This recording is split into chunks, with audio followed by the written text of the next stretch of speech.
नमस्कार बच्चों, गायत्री विद्या मंदिर के YouTube चैनल में आप सबका स्वागत है। आपकी कक्षा 10 की हिंदी की क्लास में हमारा प्रकरण है काल।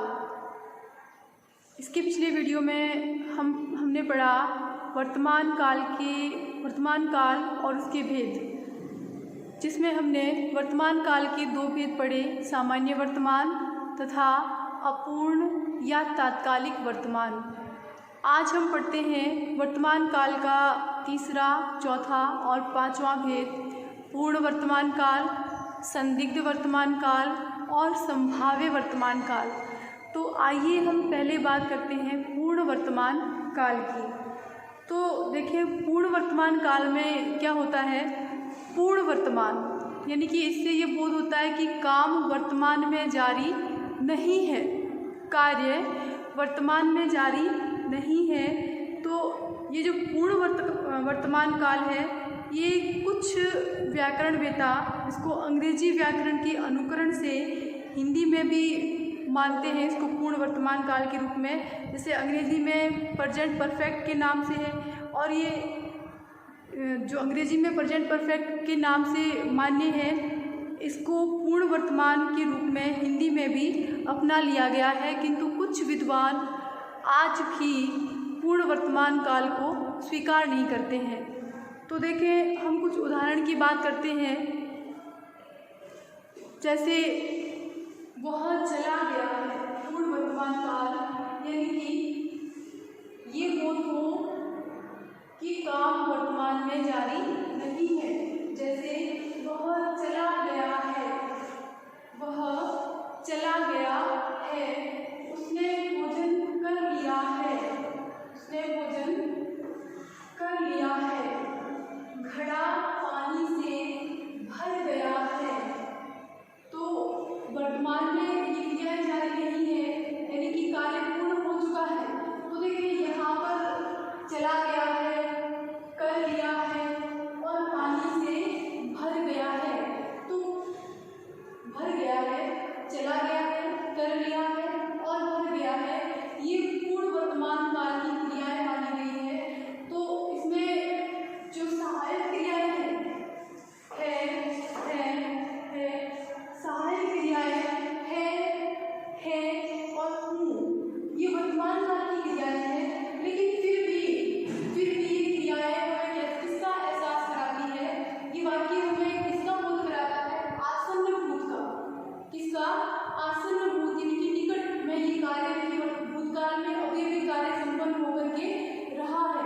हम पढ़ के आए हैं भूतकाल, तो जिसमें आसन्न भूतकाल उसका एक भेद था। उसमें क्या था कि कार्य अभी संपन्न हुआ है, अभी संपन्न हो गया आसन्न भूतकाल। तो यहाँ पर ये सहायक क्रियाएं है और होने के बावजूद भी हमें ऐसा लगता है मानो ये वाक्य जो है किसका है, आसन्न भूत का। तो आसन्न भूत का बोध कराता है। इस कारण कुछ विद्वान इसे पूर्ण वर्तमान काल को स्वीकार नहीं करते हैं। तो आइए बात करते हैं अब हम संदिग्ध वर्तमान की। तो संदिग्ध इनकी संदेह युक्त, इससे क्रिया के होने में संदेह व्यक्त होता है, क्रिया के होने में संदेह व्यक्त होता है। जैसे वह सो रहा होगा, संदेह युक्त कार्य करते हुए वो सो रहा होगा या नहीं भी सो रहा होगा। मोहन खेलता होगा, संभव है। छात्र कहानियां सुन रहे होंगे, कुछ तय नहीं है कि वो सुन ही रहे हैं, तो सुन रहे होंगे कि संदिग्ध है स्थिति। पहरेदार जाग रहा होगा।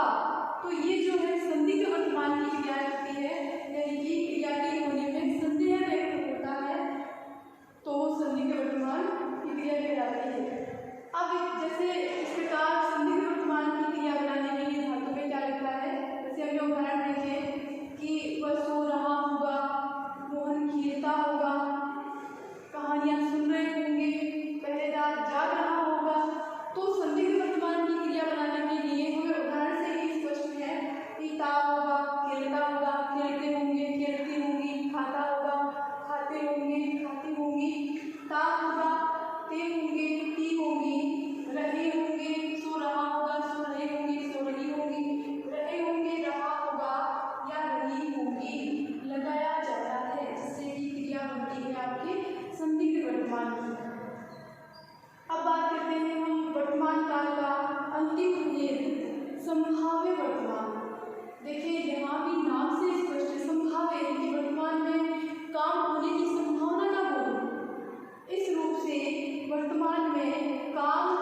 हम बात करते हैं कुछ विशेष बातों की, क्योंकि देखिए कुछ क्रियाएं हमें कुछ उनके कुछ रूप है कुछ और लगते हमें कुछ और है, तो कुछ विशेष बातें देखें हम।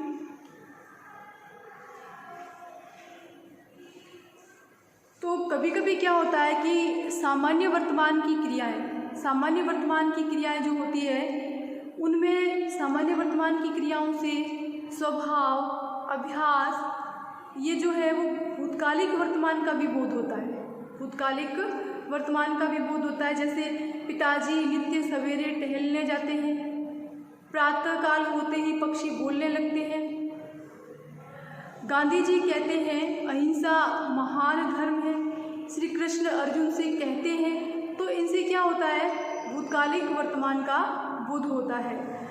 अब देखिए दूसरी एक बात जो है यहाँ विशेष तौर पे ध्यान देने की, कि जो तात्कालिक वर्तमान है वहाँ कभी कभी निकट भविष्य में होने वाली क्रिया का बोध भी होने लगता है। जैसे हम अगले रविवार को मैच खेलने जा रहे हैं, हम अगले रविवार को, तो निकट भविष्य में होने वाली क्रिया का बोध होता है, जबकि है कौन सी, तात्कालिक वर्तमान क्रिया या अपूर्ण वर्तमान क्रिया। जबकि बोध किसका हो रहा है, निकट भविष्य में होने वाली क्रिया का बोध होता है, जबकि होती है वह अपूर्ण वर्तमान या तात्कालिक वर्तमान क्रिया होती है। जैसे कृष्ण का विवाह अगले महीने हो रहा है, तो निकट भविष्य में होने वाली क्रिया का बोध हो रहा है, जबकि क्रिया कौन सी है, क्रिया अपूर्ण तात्कालिक क्रिया है। 4 दिनों में 2 त्योहार मनाए जाने हैं। देखें, क्रिया है आपके तात्कालिक वर्तमान, जबकि लगती है आपको निकट भविष्य की। ये मनमानी आगे नहीं चलने जा रही है, यानी कि ये मनमानी आगे खत्म हो जाने वाली है। तो हालांकि ये सामान्य भविष्य के उदाहरण लगते हैं, लेकिन फिर भी आजकल इनका प्रयोग किसके लिए हो रहा है, वर्तमान काल के लिए इनका प्रयोग होता है। देखो वर्तमान के कुछ रूप और भी है, उदाहरण देखिए, मैं तो अब चला, तो हम क्या कहेंगे इसको, ये वर्तमान काल का उदाहरण है। या चल दिए, तो ये भी वर्तमान।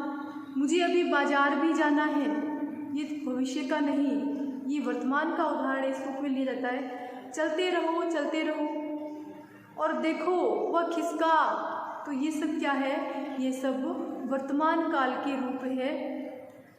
अब आप इसका एक अच्छे से स्क्रीनशॉट ले लें। इसके आगे हम बात करते हैं भविष्य काल की।